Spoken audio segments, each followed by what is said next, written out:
क्या आप लोग भी चाहते हो कि यार एग्जाम में मेरे बहुत अच्छे नंबर है? क्या आप लोग भी चाहते हो कि मैं एग्जाम में कब पास हो जाऊं? मैंने पूरे साल तो कुछ पढ़ाई की नहीं है, लेकिन लेकिन इस लेकिन मुझे एग्जाम में बहुत अच्छा करना है। अगर आप भी ऐसा चाहते हो तो बेटा आप एकदम सही वीडियो पे आए हो। तो हेलो बच्चा बाड़े, क्या हाल चाल है आप सभी के? तो this is your English mentor. Welcome back to this amazing channel. तो तो आप सभी के एग्जाम आ रहे हैं, नजदीक आ रहे हैं, और आप लोग एकदम एकदम क्या मैं बोलूं, टेंशन में हो। क्या एग्जाम आ रहा है, अब पढ़ाई कैसे करनी है, क्या करना है? कोई लोग तो प्रेशर में भी होंगे कि मैंने ये नहीं किया, वो नहीं किया, पूरे साल मक्कारी की, कुछ नहीं किया, कुछ नहीं पढ़ा, एग्जाम आ रहे हैं, क्या करूं? तो इस वीडियो में मैं आपको कुछ ऐसी स्ट्रेटेजीज बताऊंगा जिससे बेटा अगर आप फॉलो कर लोगे, मैं आपको गारंटी देता हूं कि आपका एग्जाम में बहुत अच्छा नंबर आ जाएगा। ठीक है, तो without wasting time let's start. तो सबसे पहले जो स्ट्रेटेजी के बारे में बात करते हैं वो इस पर है, दैट इज प्रेशर। मेरी सबसे पहली स्ट्रेटेजी यही है कि प्रेशर मत लो। आप लोगों में ऐसे बहुत सारे बच्चे होंगे जो पूरे साल कुछ नहीं पढ़ाई किया, एग्जाम आ रहा है और उसकी टेंशन ले रहे हैं।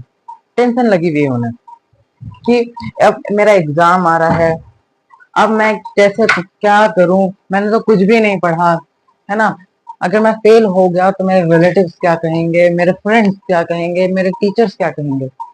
उन्हें फेल होने का डर होता है।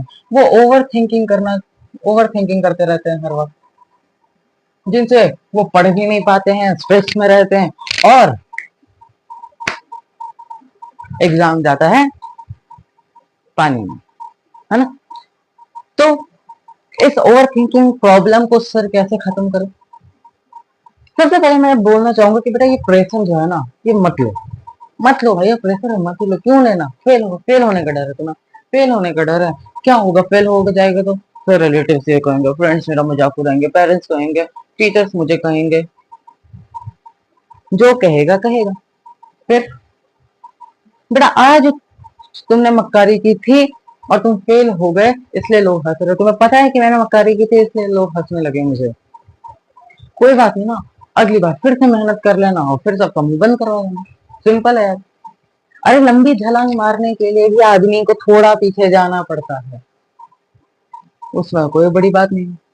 ठीक है, लेकिन सर ये ओवर थिंकिंग वाला प्रॉब्लम, ओवर थिंकिंग अगर आप करते हो तो मैं आपको एक बात बता देता हूँ, इसको हटाने के लिए आप कोई ना कोई काम में एंगेज कर लो अपने आप को।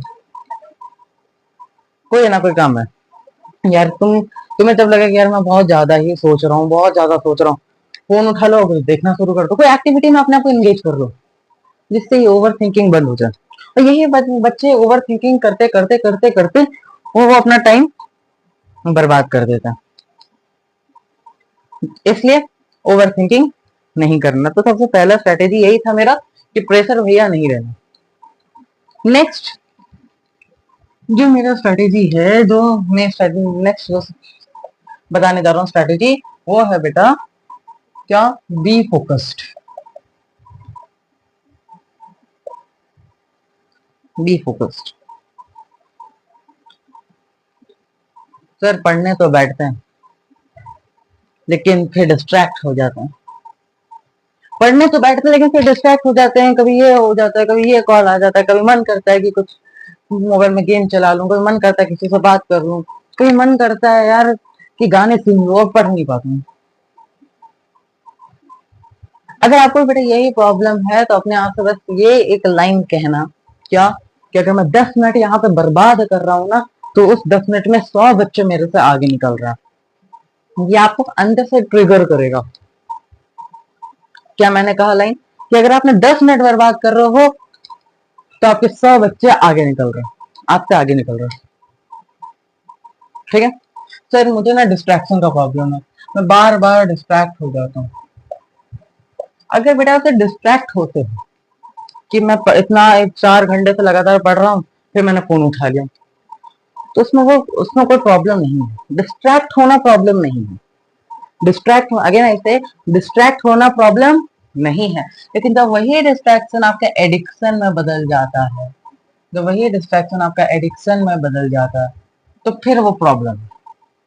कि अभी बैठे 5 मिनट फोन चलाया, वो डिस्ट्रैक्ट हो गया, डिस्ट्रैक्ट हुए, 5 मिनट फोन चलाया, बंद कर दिया, है ना, फिर पढ़ने लगे अच्छी तरह से पढ़ रहे जो कंटिन्यूअसली पढ़ रहे हैं, मतलब मान लो कि मैंने 2 घंटे पढ़ा, फिर मैंने फोन चलाया, फिर बंद करके वापस रख दिया, फिर 4 घंटे तक पढ़ा, तो वो कहलाएगा डिस्ट्रैक्शन।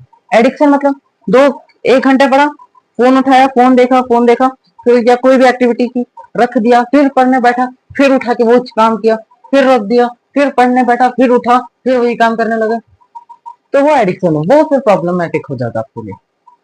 तो सर ये एडिक्शन को कम कैसे करें अगर सबके साथ है?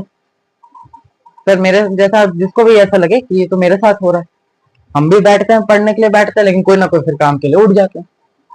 तो अपने आप से एक ये प्रॉमिस कर लो कि मैं अगर बैठूंगा, एक अपने लिए टाइम सेट कर लो कि मुझे बस इतने घंटे तक के लिए बैठ जाना, मैं उठूंगा ही नहीं चाहे कुछ भी हो जाए।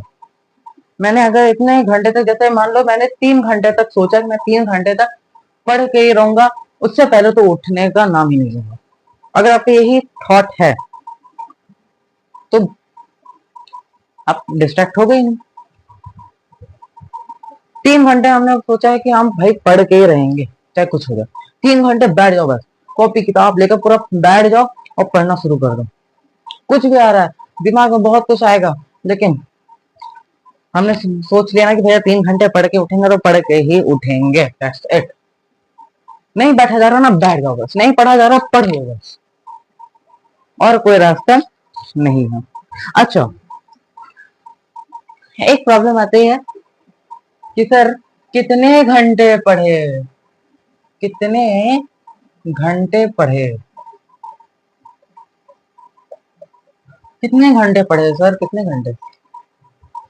मैं आपसे एक बात कहता हूँ कि आप जो भी टॉपर से अगर पूछोगे ना कि कितने घंटे पढ़ते हो भैया, बहुत सारे बच्चों को ये आदत होता है तुम कितने घंटे पढ़ते हो, तुम कितने घंटे पढ़ते हो। मैं आपको एक एक्टिविटी देता हूँ, अपने क्लास में या कहीं पर भी आपके पास जितने भी टॉपर्स हैं सबसे पूछ लो कितने घंटे पढ़ते हो। मैं आपको गारंटी के साथ कहता हूँ कि सब टॉपर का टाइम अलग अलग होगा। कोई बोलेगा कि यार मैं 4 घंटे पढ़ता हूँ, कोई बोलेगा मैं 22 घंटे पढ़ता हूँ, कोई बोलेगा 6 घंटे, कोई बोलेगा 8 घंटे, कोई बोलेगा कि मैं 24 घंटे पढ़ता हूँ, अलग अलग। ठीक है, तो इससे मैं क्या कहना चाहता हूँ कि टाइम मैटर नहीं करता कि आप कितने घंटे पढ़ते हो, मैटर ये करता है कि आप जितने घंटे पढ़ रहे हो क्या वो इफेक्टिवली पढ़ रहे हो। मैटर क्या करता है कि आप जितने घंटे पढ़ रहे हो क्या वो इफेक्टिवली पढ़ रहे हो, अगर हाँ तो वो आपसे ज्यादा, वो 10 घंटे से ज्यादा अच्छा। मान लो कि मैं 10 घंटे पढ़ रहा हूँ, एक बच्चा 10 घंटे पढ़ रहा है, ठीक है, इसको हटा देता हूँ। मैं आपको एक एग्जांपल से बताता हूँ। मान लो एक बच्चा है जिसका नाम है गोली, है ना, या गोली, चलो एक बच्चा है जिसका नाम है गोली, दूसरा बच्चा है दूसरा बच्चा जिसका नाम है कोई भी नाम रख लेते हैं, गोलू, ठीक है। एक है गोलू, एक है गोली, एक है गोलू, एक है गोली। अब मान लो कि गोली जो है वो पढ़ रहा है कितना, 10 घंटे, 10 घंटे पढ़ रहा है सर। ये गोलू जो है वो पढ़ रहा है 3 घंटे। सबसे ज्यादा घंटा कौन पढ़ रहा है ये बताऊंगा सर, ऑब्वियसली गोली पढ़ रही है सबसे ज्यादा घंटे, है कि नहीं। गोलू पढ़ रहा है 3 घंटे, गोली पढ़ रही है 10 घंटे, सबसे ज्यादा कौन पढ़ रहा है, 10 घंटे वाली पढ़ रहा है। लेकिन मैं आपको एक ट्विस्ट कर दूं, एक चीज और बता दूं, ये जो गोली जो 3 घंटे पढ़ रहा है वो पढ़ रहा है इफेक्टिवली। वो कैसे पढ़ रहा है, इफेक्टिवली पढ़ रहा है, यानी समझ समझ के चीजों को अच्छी तरह से पढ़ रहा है। लेकिन ये गोली अच्छी तरह से इफेक्टिवली नहीं पढ़ रही है, ये इफेक्टिवली नहीं पढ़ रही है। तो सबसे अच्छा, या मैं बोलूं सबसे ज्यादा नॉलेज किसके पास होगा, गोलू के पास या गोली के पास। तो सबसे ज्यादा नॉलेज जो होगा वो गोलू के पास होगा, क्योंकि वो इफेक्टिवली पढ़ रही है। सर इफेक्टिवली पढ़ने का मतलब, इफेक्टिवली पढ़ने का मतलब कि आप जो चीज पढ़ रहे हो उसे ऐसा पढ़ रहे हो कि उससे अगर कोई भी क्वेश्चन उठ के आ जाए आप तुरंत उसे बता सको, सॉल्व कर सको। उसे कहते हैं इफेक्टिवली पढ़ना। तो यही चीज मैं कहना चाहूंगा कि अगर आप कम समय भी पढ़ रहे हो, अगर आप 3 घंटे भी पढ़ रहे हो और आप इफेक्टिवली पढ़ रहे हो, तो वो ज्यादा अच्छा है 10 घंटे इफेक्टिवली ना पढ़ने से। क्लियर? चलो, तो नेक्स्ट स्ट्रेटेजी के पास चलते भैया। नेक्स्ट स्ट्रेटेजी है मेक योर डेली गोल्स। बहुत बच्चे क्या करते हैं,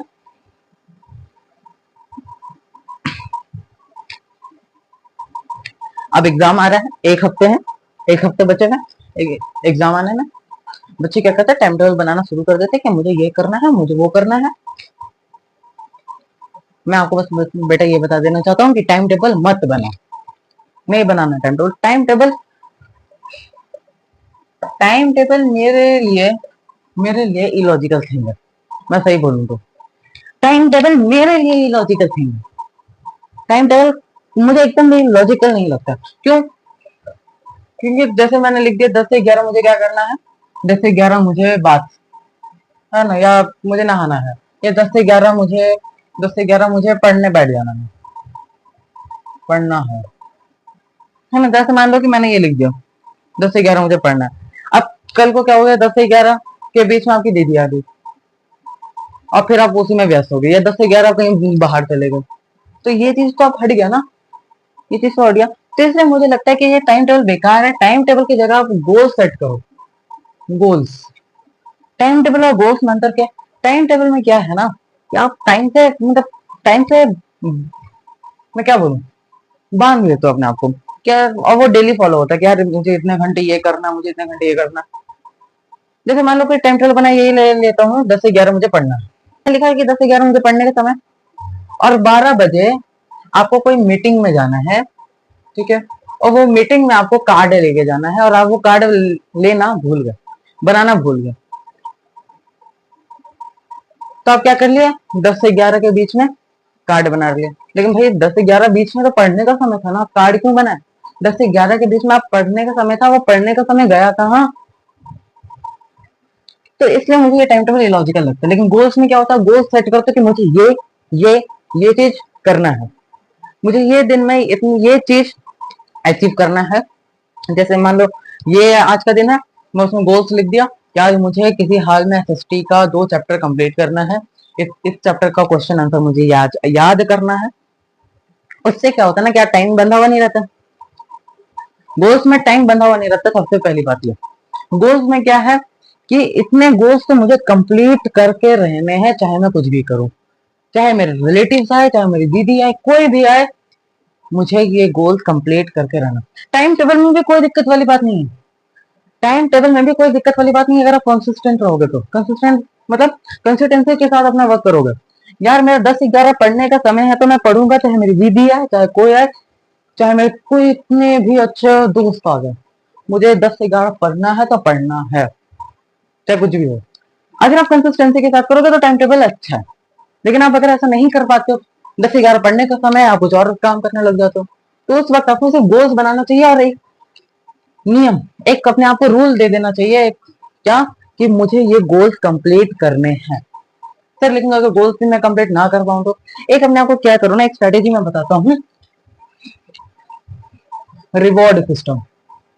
ये रिवॉर्ड सिस्टम स्ट्रेटेजी है, रिवॉर्ड सिस्टम स्ट्रेटेजी। ये कौन सी स्ट्रेटेजी होती है मैं बताता हूँ। रिवॉर्ड सिस्टम स्ट्रेटेजी क्या होती है ना कि अगर आपने जो गोल सेट किए हैं, अगर आपने उसे कंप्लीट कर लिया, तो उसके अगले दिन अपने आप को एक रिवॉर्ड देना। क्या दे सकते हो अपने रिवॉर्ड में, यार कल मैंने पूरा गोल कंप्लीट कर लिया था, आज मैं अपने आप को 20 मिनट एक्स्ट्रा काम के लिए दे सकता हूँ। जो भी आपका मन से रिवॉर्ड हो वो आप कर देना, ठीक है।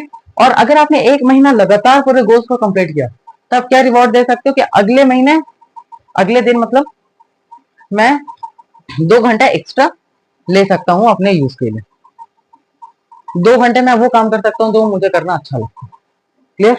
तो इसी को कहते हैं रिवॉर्ड सिस्टम, जिससे आप जो डेली गोल्स है वो फॉलो करते चलोगे। हाँ, एक और जो बच्चे का प्रॉब्लम है वो ये है कि सर मैं दिन में पढूं या रात में। कि बहुत जन कहते हैं कि दिन में पढ़ा करो, दिन में पढ़ना अच्छी बात है, दिन में पढ़ने से ज्यादा देर तक याद रहता है ना। मैं बस बेटा आपसे ये चीज कहना चाहूंगा कि अगर आपको दिन में पढ़ना अच्छा लगता है तो दिन में पढ़िए, रात में पढ़ना अच्छा लगता है रात में पढ़िए, जो हाँ आपको सुटेबल हो। यार मैं रात में बैठा हूँ, मुझे रात में पढ़ना बहुत अच्छा लग रहा है, एकदम शांति होती है, एकदम सब चीज माइंड में जा रहा है, उस टाइम पढ़ो, रात में पढ़ो। आपको दिन में अच्छा लग रहा है कि हाँ दिन में मुझे बहुत अच्छी तरह से खुले हवा में पढ़ने का मजा ही कुछ और है, बहुत कुछ याद हो रहा है, तो दिन में पढ़ो ना। आप एक दिन पूरे रात में पढ़ के देखो, एक दिन पूरे दिन में पढ़ के देखो, फिर आप देखो कि मुझे कब अच्छा लगता है पढ़ना। मुझे दिन में जब मैं पढ़ रहा हूँ तो क्या मुझे रिजल्ट मिल रहा है, या मैं रात में पढ़ रहा हूँ तो मुझे रिजल्ट मिल रहा है, जिसमें आपको रिजल्ट मिले उसमें आप पढ़ो। तो ऐसा कुछ नहीं है कि मैं दिन में पढ़ूं या रात में पढ़ूं, ठीक है। नेक्स्ट जो है वो ये है स्ट्रेटेजी 4 नंबर ना, quality is better than quantity.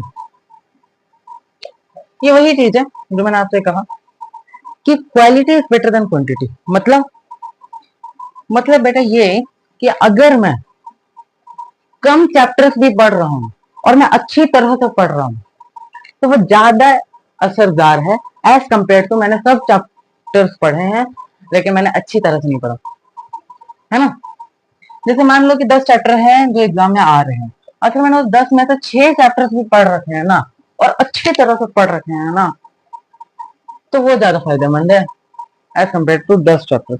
मतलब वही कि जो मैंने आपको ये एग्जाम्पल में बताया था इफेक्टिवली स्टडिंग वाला, क्या कि अगर मैं 10 घंटे पढ़ रहा हूँ और इफेक्टिवली नहीं पढ़ रहा हूँ तो वो बेकार है, लेकिन अगर मैं 3 घंटे भी पढ़ रहा हूँ इफेक्टिवली पढ़ रहा हूँ तो वो ज्यादा असरदार है। सिमिलरली अगर आप 6 चैप्टर भी पढ़ रहे हो और इफेक्टिवली पढ़ लिए कि भैया जो भी क्वेश्चन इस चैप्टर से बना के दो मैं उसे कर लूंगा, वो ज्यादा असरदार है एज कम्पेयर टू कि मैंने 10 चैप्टर पूरे के पूरे कर लिए। अब इसमें भी एक चीज मैं एड ऑन करना चाहूंगा, क्या कि ऐसा नहीं कि 6 चैप्टर्स मैंने उठा लिए जिसके वेटेज कम है, मतलब जिससे क्वेश्चन आने के चांसेस ही एकदम खत्म है और वो चैप्टर मैंने अच्छी तरह से पढ़ लिया। आप लोगों को जो ब्लूप्रिंट दिए जाते हैं ना एग्जाम्स के, अगर नहीं रहते तो दिए ही जाते हैं कि इस नंबर से इतना क्वेश्चन आएगा, या प्रीवियस ईयर क्वेश्चन पेपर उठा के देखना, ठीक है, उसमें आपको मिल जाएगा कि इस सब्जेक्ट से इतना नंबर का क्वेश्चन आता है, या अपने टीचर से पूछ लेना कि इस सब्जेक्ट कौन सा चैप्टर ज्यादा इंपॉर्टेंट है और वो चैप्टर को पढ़ो ना। उन चैप्टर को ऐसा घोल लो, ऐसा पढ़ लो कि उसे अगर एक भी क्वेश्चन उठा के दे दिया जाए तो आप पढ़ लो। तो यही चीज मैं आपको बताना चाहता हूँ, quality is better than quantity, ठीक है। एक और जो प्रॉब्लम बच्चे जो करते हैं वो क्या है, नोट्स बनाना शुरू कर देते हैं। अरे यार एग्जाम पास में आ रहा आप नोट्स बना रहे हो, ये क्या बेवकूफी वाली बात है।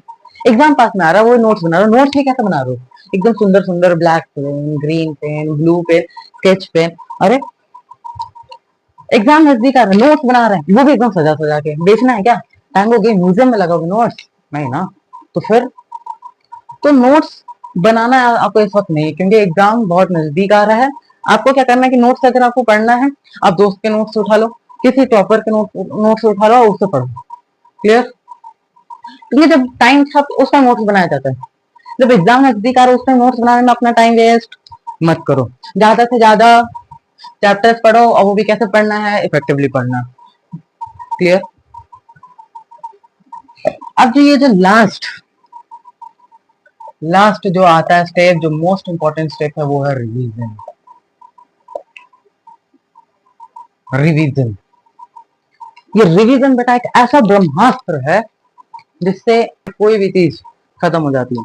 मतलब रिवीजन वो चीज है ना बेटा कि अगर आपने ये रिवाइज जो भी चीज पढ़ा है उसे आप रिवाइज करते चले जाओ 3 बार 4 बार, एग्जाम में आपको मार्क्स लाने से कोई नहीं रोक सकता, ये मैं गारंटी से कह रहा हूँ, कोई नहीं रोक सकता। आपने एक चैप्टर उठाया इफेक्टिवली पढ़ लिया, एक चैप्टर उठाया इफेक्टिवली पढ़ लिया, भाई इससे इस चैप्टर से ज्यादा सब्जेक्ट ज्यादा मार्क्स आने वाला है, इस चैप्टर से ज्यादा मार्क्स आने वाली है, इस चैप्टर को मैंने अच्छी तरह से पढ़ लिया और फिर बाद में उसका रिवीजन करते जा रहा हूँ, 3 बार 4 बार कर लिया ना, एग्जाम आपका एकदम क्या मैं बोलूं बिंदास जाएगा। तो रिवीजन मोस्ट इंपॉर्टेंट है, रिवीजन मोस्ट इंपॉर्टेंट। क्या होता है कि इतने सारे चैप्टर एक तो चैप्टर है नहीं, इतने सारे चैप्टर है, अगर मैंने इन सब चैप्टर को एक अच्छी तरह से पढ़ लिया जब मैंने इसमें सब चैप्टर को अच्छी तरह से पढ़ लिया और रिवाइज नहीं ना किया तो बहुत कुछ भूल जाता। देखो एक चैप्टर से मान लो मैंने इतना सब कुछ, एसएसटी की बात करते हैं या इंग्लिश की बात करते हैं, एसएसटी से ज्यादा समझ आएगा अगर मान लो कि इतने सारे चैप्टर को मैं उसमें पढ़ रहा हूँ। जैसे मान लो चैप्टर 1 में इतने सारे डेट्स हैं, मैंने इतने सारे डेट्स को याद किया, फिर चैप्टर 2 में गया उसमें भी डेट्स, उसमें भी मैंने याद किया, थर्ड चैप्टर में गया उसमें भी कुछ डेट्स उसमें भी याद किया। तो क्या है कि चैप्टर 1 चैप्टर 2 के डेट्स जो है ना वो थोड़े मैं बहुत भूल जाऊंगा थोड़े बहुत डेट्स। फिर मैं चैप्टर 4 चैप्टर 5 में ऐसे किया तो ऐसे कोई कोई चैप्टर के डेट्स मैं भूल जाऊंगा। लेकिन फिर अगर मैं उसे रिवाइज कर लूँ तो फिर वो मुझे डेट्स याद हो जाएंगे। एक और बार रिवाइज कर लूँ तो जो डेट बच गए थे वो भी याद हो जाएंगे।